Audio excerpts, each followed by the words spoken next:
So you love The Lord of the Rings, but you're not quite sure which edition to pick for your collection. Hey everyone, this is James from Viewing Books. So today I decided to do a video on the different editions of The Lord of the Rings that I own in my collection. A lot of people have been asking me lately about which edition they should pick. So this video is intended to everyone who's looking for a new copy of The Lord of the Rings and they're not quite sure which edition they should go for. I will mainly be focusing on 4 single volume editions of The Lord of the Rings, and these primarily are the 2004 Deluxe edition by HarperCollins, the 2021 Super Deluxe Slipcase edition, the 2021 Standard Deluxe edition, and a hardback edition of The Lord of the Rings, which is labeled as a Deluxe edition by Houghton Mifflin. So when it comes to the overall aesthetic of the book, my personal favorite is the 2004 Deluxe edition of the book. We have this beautiful slipcase, very sturdy, with the ring inscription, with the cutout to allow for the motif of the Eye of Sauron. And when we open this up, we get our typical Tolkien Deluxe edition design, with Tolkien's motif here at the back. Now this particular edition is the 50th anniversary edition, and besides it looking absolutely stunning, the print quality, reproduction of the text, we have the typical fold-out map, the print quality is superb. In my opinion, I think this is by far the best Lord of the Rings edition out there right now. Now, the only problem I find with single volume editions of The Lord of the Rings is the sheer weight and size of books like these. I mean, they make it quite impossible to read, and this is one of them, unfortunately. So that was the 2004 50th anniversary edition of The Lord of the Rings. Now, next up, we have last year's Super Deluxe Slipcase edition of The Lord of the Rings. This was reviewed in a previous video of mine, so check the link. And basically this includes illustrations by Tolkien himself, including other material as well. And as you can see, the overall aesthetic of the book is unmatched. I know I mentioned the 2004 edition as being my favorite, but I have to say this is quite remarkable. I mean, just the color, the presentation, the gold foil text with the author name and title, and obviously the same design concept with the ring and the cutout on the slipcase to allow for the Eye of Sauron to appear. So basically when we open the book up, we have this beautiful red-black design on the book with Tolkien's signature and the motif at the back. And one of the problems that I found when I purchased this edition was that the pages tended to stick together. In fact, they still do a bit, but it's definitely an improvement. Another problem that this book had, in my opinion, was the way the extra material, which it was primarily advertised for that reason, the way the extra material such as the maps and the King's Letter are just tucked inside the front cover of the book and at the back, without any additional thought on how to present them in a better way ultimately. But besides all that, we have the page quality is rather good as well. One of the issues that I found, and a lot of other people found, was that there was quite a significant discrepancy between color pages. Some of them are yellow, some of them are whiter, and although that might sound like nitpicking, it doesn't really reflect well on the publisher. And this was an issue for a lot of other buyers of this particular edition. The paper quality as well, it's quite thin compared to the 2004 edition. However, I have to say that somehow the cream texture of the pages, and even we have the illustrations here by Tolkien, they give a book like this that feeling of importance somehow. So if we had to compare sizes, we have similar sized books. They have the same, very similar aesthetic, front and back. But as I said, somehow I tend to lean more towards the 2004 as a complete text and book. Obviously, this particular edition does not have any illustrations whatsoever. Now, the other edition I wanted to talk about was also released last year together with the Slipcase Deluxe edition, and this is known as the standard hardback edition. Basically, it does not come in a slipcase. However, it sports that same concept.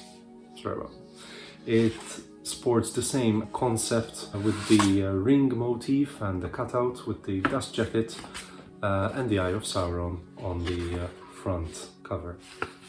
I know there's something so satisfying with this plain black aesthetic of the book, front and back, and then you have the red and gold title, author, and obviously the motif of the ring and Sauron's eye as well. I know I just fell in love with this book as soon as I saw it.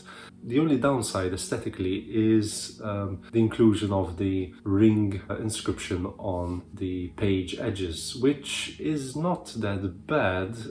You get used to it after a while, but somehow I find it a bit too obtrusive, and I don't know, it's just a matter of taste ultimately. But once you open the book, I couldn't find, at least with my edition, I couldn't find any problems or issues with the color of the pages, and they're pretty consistent. They're not too yellow, not too white, just the right balance, which makes this, with regards to the content itself, one of my favorites. With regards to the reproduction of Tolkien's illustrations, which are also included in this book, I think it could have been done better. I mean, the print is done on very thin paper, and even the illustrations themselves are printed on the same kind of paper. If the publishers had opted for thicker paper or glossy paper, the way they usually reproduce them on, I think it would have elevated the book even more. But you know, ultimately it's all very subjective. So for instance, we have the reproduction of the artwork here on the page, which is, again, it's sufficient quality. So again, it's all up to personal opinion ultimately, but I really love this edition. And again, as with the 2021 Super Deluxe edition and the Standard edition, they're pretty much the same size, and again, they just vary aesthetically, so we can see the differences over here. But you know, ultimately it's the same text, it's the same beautiful story, so it's all down to personal taste ultimately. And lastly, I wanted to show you my copy of the Houghton Mifflin publication from 2004. This is advertised as a hardback deluxe edition. However, one of the first things you notice, and I believe this is also a pocket edition also, one of the first things you notice is that it's not, strictly speaking, a hardback. It has a very flexible cover, although it's not a paperback neither. But one of the benefits of this particular book is that it allows you to read the way it's supposed to be read. It's very practical to read. I mean, as you can see, you can open up the pages relatively easy. Even the text is reproduced very well, the print quality. There are no illustrations, but even the paper quality, it's probably better than the 2021 editions. So this is a very practical book to take anywhere you want, and I think it justifies the word pocket edition. So just to summarize what we've just discussed, we have the 2004 Deluxe edition. This is my personal favorite. It looks great, it feels great. Yeah, the only perhaps downside, if we can call it downside, is the lack of illustrations. I mean, it's just text, except for the occasional map or the reproduction of the leaves from the Book of Mazarbul in the Fellowship of the Ring. But other than that, this is my favorite by far. Now, we also have last year's Super Deluxe Illustrated Edition, which was illustrated by Tolkien, which accompany the story as you go along. Overall look of this book is absolutely stunning, but the main problem with it is the print quality and the coloring of the pages, which varies between one page and the next. However, I can say that, you know, this is still one of my favorites. I mean, they're all favorites ultimately, and it's very difficult to choose between all the different editions. But I wouldn't place it first. I wouldn't place this particular book first, especially, as I said before, with regards to the way the maps and the leaves of Mazarbul were presented in these separate sheets of paper, and they were just placed inside the cover of the book itself, which personally doesn't make it that professional, and it doesn't justify the price of this book. Okay, and next up is also the 2021 edition of The Lord of the Rings, which also contains Tolkien's artworks. So this is the Super Deluxe edition, and this is the Standard edition, which contains the same text and illustrations, except for the omission of the King's Letter and certain other features which are found in the Super Deluxe edition. However, I have an absolute soft spot for this book. I don't know what it is. As I said, I simply love the minimalist style, the way it's presented, even with, you know, on the spine, that sort of red, black, gold motif. The downside, aesthetically, I'll say again, is the ring inscription on the side, although it does make for a very interesting pattern once you open up the book and start sort of flipping through, and you get this nice Tengwar inscription on the side of the pages. Again, I also love the red motif for the chapter titles as well. It gives it that extra gravitas and weight for the book that it is, and it adds to the seriousness and epicness of the book and the story. So I think this is a very, very good addition.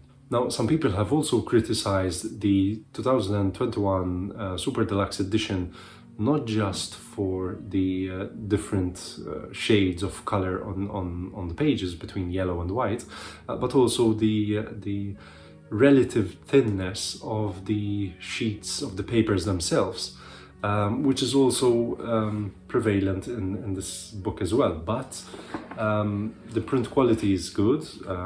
You can see the text right there. So. And even the artwork is very good. And I can understand why the publishers might have decided to go for a relatively thin paper. Obviously, the book is massive. It's over 1,000 pages long. So when you decide to reproduce the entire text in a single volume book, you need to think about the practical aspects of it as well. Otherwise, you will end up with a book which is twice the size of this if you opt for thicker paper.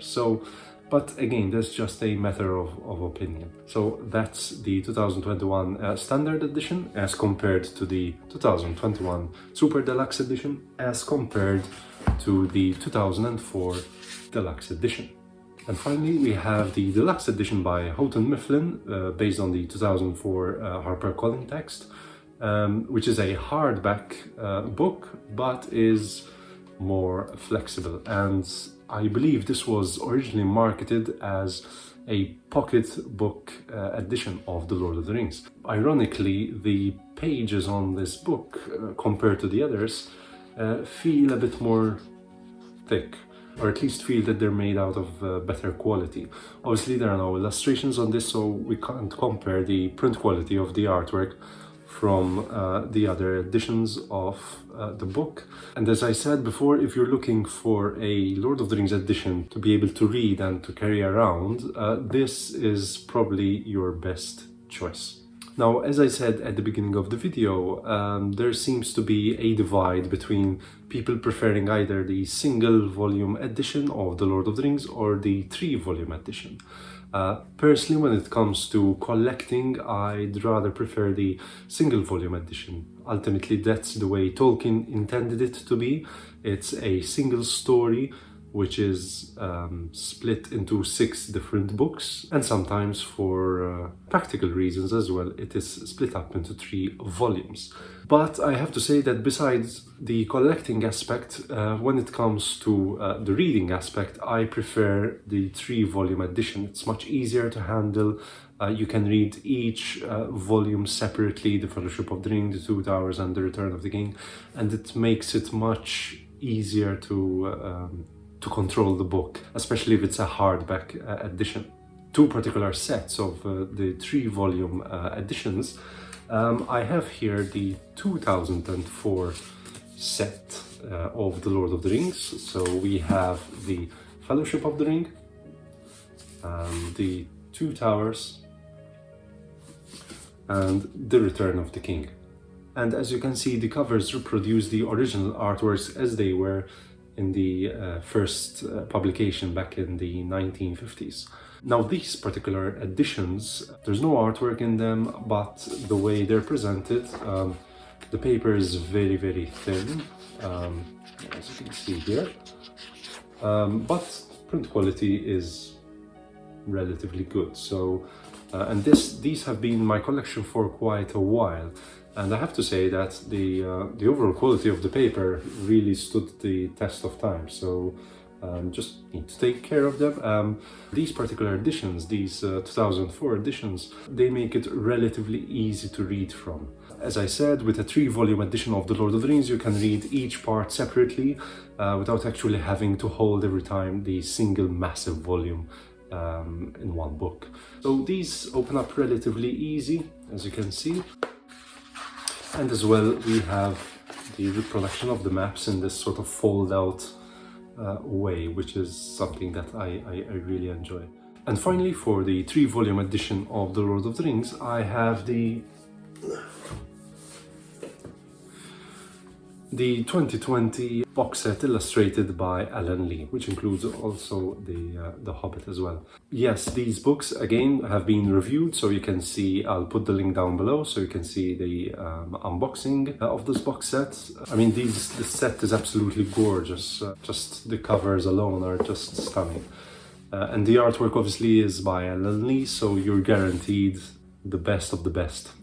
So again, as with the 2004 editions, the separate, the 3-volume editions, the text is printed on high quality paper. I think this is the best, actually, the best kind of paper out of all the single volume editions and the 3-volume editions. And the reproduction of the artwork is also stunning. I mean, it's printed on particularly thick paper, which makes the book even more presentable and of a certain caliber as well. Probably this is my favorite set from the 3-volume editions of The Lord of the Rings. So yes, we have the Fellowship of the Ring, the Two Towers, and the Return of the King. The only downside, if I have to mention a downside in these otherwise excellent books, is the representation of the map. The map has been included as part of the on the last page of the book and as part of the back cover, which makes it relatively easy to read, but you lose that fold-out concept, which is, I think, a tradition in the Tolkien or Middle-earth books. But other than that, these are fantastic books in themselves, and they make it very easy to read the story. So that's it for today. I hope you enjoyed this video. Please leave a like and comment below on what you think are the best editions to read and to collect The Lord of the Rings. In the meantime, like, comment and subscribe, and I'll see you next time. Cheers!